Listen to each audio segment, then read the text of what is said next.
이러다가 계좌가 지급 정지된 경우에 계좌 정상화하는 방법에 대해서 설명해 드리겠습니다. 계좌 지급 정지됐을 때 얘기할 만한 이슈는 여러 가지 있습니다. 근데 여기서는 좀 너무 길게 가면 안 되니까 짧게 계좌 정상화 방법 여기에 대해서만 얘기하겠습니다. 대출을 미끼로 내 계좌에 보이스피싱 피해금이 들어와서 계좌가 지급 정지되는 유형의 대표적인 특성, 요걸 한번 일단 살펴볼 텐데요. 대출 유형이라고 지칭을 하겠습니다. 이럴 때 최초로 접하게 되는 것은 대출 광고 문자입니다. 양식과 내용이 실제 대출 광고 문자와 거의 동일합니다. 그래서 인터넷에서 찾아보면 이런 것들이 나오는데요. 이런 종류의 문자, 이런 내용의 문자를 받게 되죠. 대출 광고인 것처럼 상품 내용 정부 지원, 서민 맞춤 대출, 또 금리가 좋게 나온다거나 이런 광고 문자를 보고 연락을 하게 되고, 그리고 이제 그러면 담당자가 배정되고 카톡 또는 통화로 정상적인 대출 절차처럼 진행을 합니다. 주로는 카톡으로 대화를 많이 하는 것 같아요.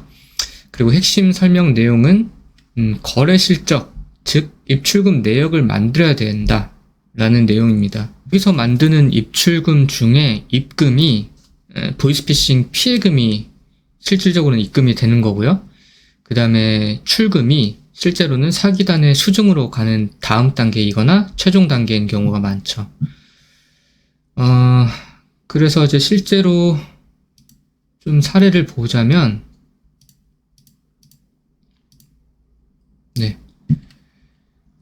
여기서 보시면은, 문자 메시지로 대출해 줄 수 있다.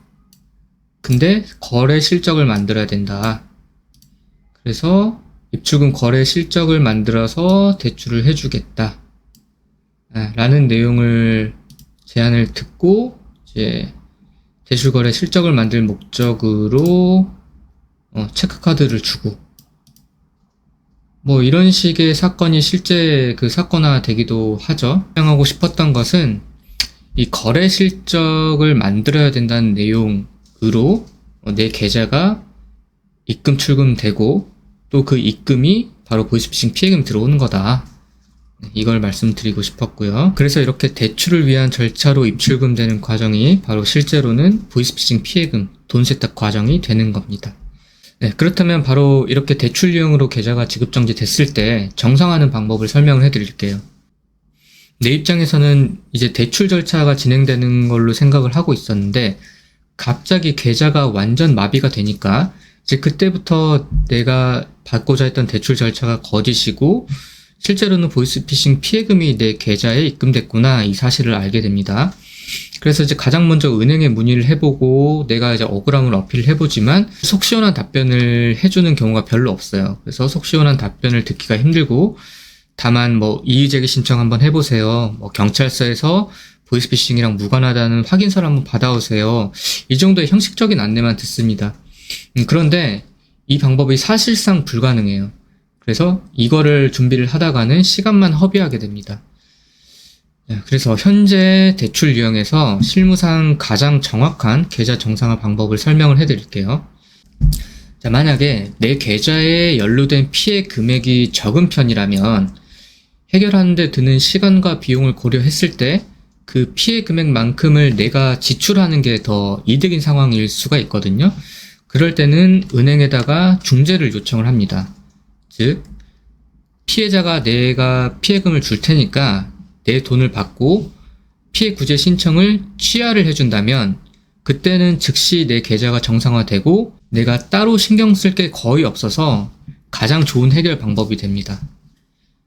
그런데 이때에도 은행은 이렇게 중재를 해줄 법적인 의무가 없고 또 피해자가 어떠한 이유에서든 거부하게 되면은 이 방법은 불가능합니다. 그래서 경험상 중재 방식으로 성공한 비율은 약 20% 수준으로 낮은 편이라고 보시면 돼요. 그러니까 어떤 이유에서든 이 방법이 하고 싶어도 잘 안 된다는 얘기죠. 자, 그래서 다음으로 그냥 이런 경우가 아니라 일반적인 경우라면은, 대다수의 일반적인 경우라면 내가 피해자를 상대로 민사소송을 제기하는 것이 유일한 해결 방법입니다. 관련법인 전기통신금융사기 피해 방지 및 피해금 환급에 관한 특별법, 여기에 근거가 있는데요.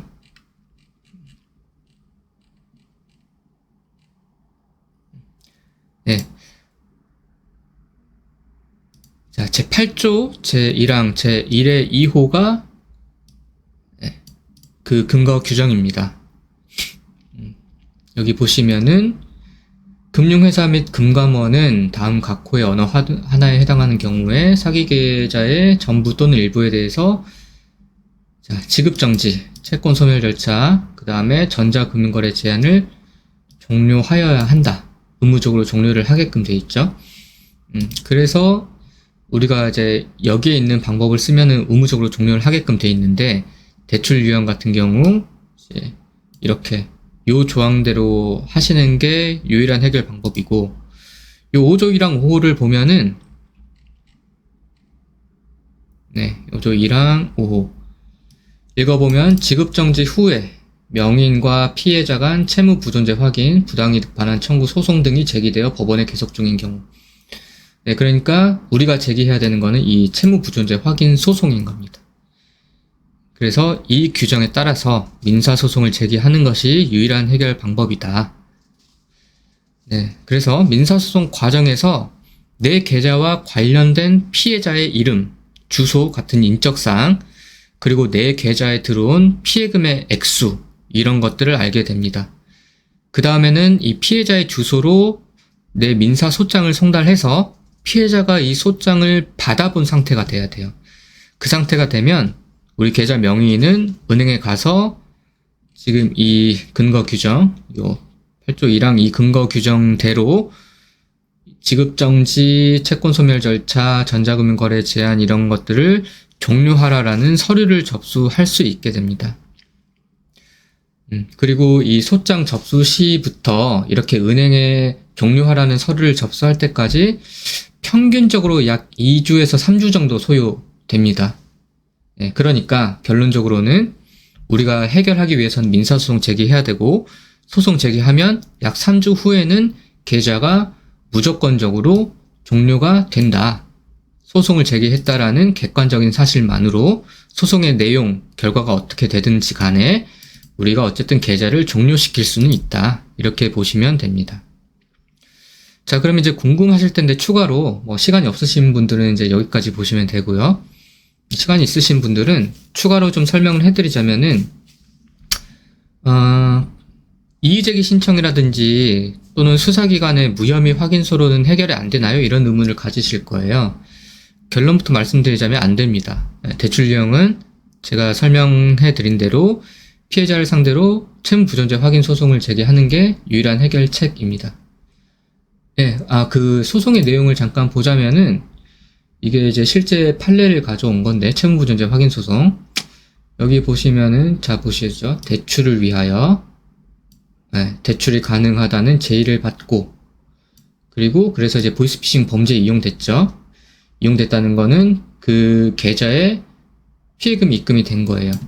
자, 그랬을 때 우리가 이 소송을 제기를 하면은, 이제 여러 가지 사정을 봐서, 자, 보이스피싱 사기 피해자로부터 편취한 돈임을 원고, 그러니까 계좌 명의인이 알고 있었거나 알지 못한 것에 중대한 과실이 있었다고 볼 수 있는 증거가 없는 점에 비추어 봐서 원고가 피고들, 즉 피해자들에 대해서 피해금을 원인 없이 취득하였다고 볼 수 없다. 그러니까 부당이득 반환 의무를 부담한다고 볼 수 없다. 채무 부존재 확인 고할 이익이 있다. 그래서 채무 부존재 확인 소송을 이런 경우에 제기를 한다는 걸 실제로 제기한다는 걸 보여드린 거고, 결론적으로도 우리가 없는 걸로 판단을 받을 수 있다. 이런 점들을 보시면 되고요.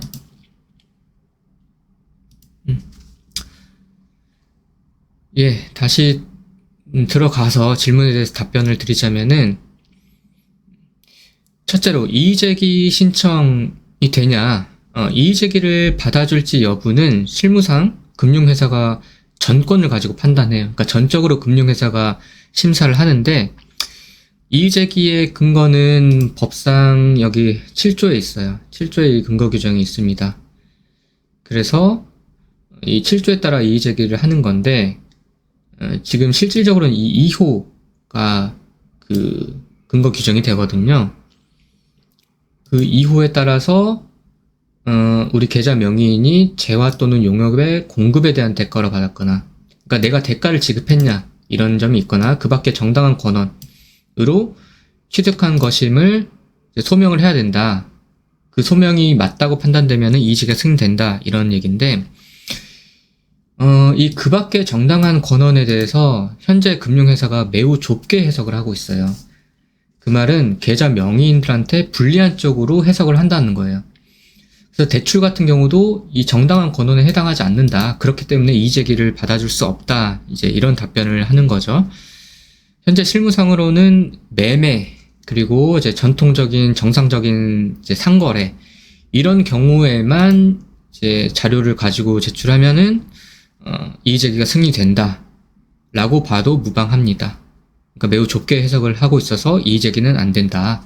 그래서 실무상 모든 금융회사가 전통적으로 이런 대출 유형은 이의제기를 승인하지 않습니다. 자, 그 다음에 수사기관에서 무혐의 받으면 되지 않느냐, 이런 이제 의문점이 있으실 수 있는데요. 수사기관은 일단 제 계좌 명의인이 내가 그럼 신고를 해야겠다라고 해서 신고를 하러 가면, 이 경찰서에서는 지금 이미 이 보이스피싱 피해자가 신고한 사건이 수사가 진행 중이니까 당신 사건을 받아주면은 사건이 중복으로 된다. 그래서 받아줄 수 없다. 그래서 돌아가라라고 하고요. 자, 그러면 피해자가 신고해서 진행 중인 사건에서 좀 내가 받을 수 있느냐?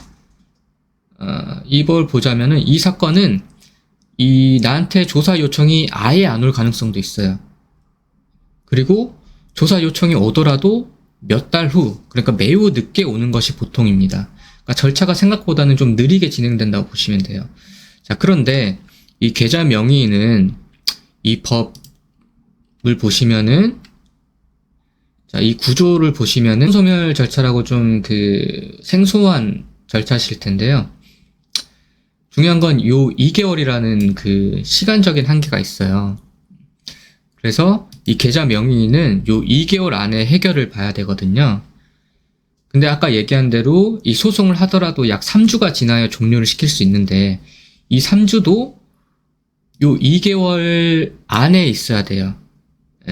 이 2개월 내에서 3주라는 기간이 필요하기 때문에 이 민사소송을 통해서 해결하려고 해도 시간이 좀 여유 시간이 거의 없다고 보시면 되거든요. 자, 그래서 요 2개월 내에 우리가 수사기관의 무혐의 확인서까지 완벽하게 받는다, 이런 것이 실무적으로는 불가능하다고 보시면 된다. 그리고 뭐 그 외에도 몇 가지 더 이 수사기관을 통해서는 불가능한 이유가 있는데, 이건 좀 나중에 따로 함께 모아서 따로 다른 영상으로 또 설명을 하겠습니다. 그래서 결국의 결론은 수사기관의 무혐의 확인서로는 해결이 안 된다. 이 무혐의 확인이라는 규정은 이론상 규정으로만 있고 실무상으로는 죽은 규정이라고도 할 수 있다. 그래서 실무상 수사기관을 통해서 내가 해결하는 것은 불가능하다, 이렇게 보시면 됩니다. 그래서 결론적으로는 이 대출 유형인 경우에는 내가 민사소송을 해야만 해결을 할 수 있다. 그것이 유일한 해결 방법이다. 이 점을 설명드리고 마치겠습니다. 네, 오늘은 이제 그 대출 유형인 경우에 계좌 정상화, 이 부분에 대해서만 핵심적인 내용만 다뤘고, 또 추가적이고 부수적인 내용, 여기서 파생된 내용이 많이 있는데 이 부분은 제가 또 따로 정리해서 다루겠습니다.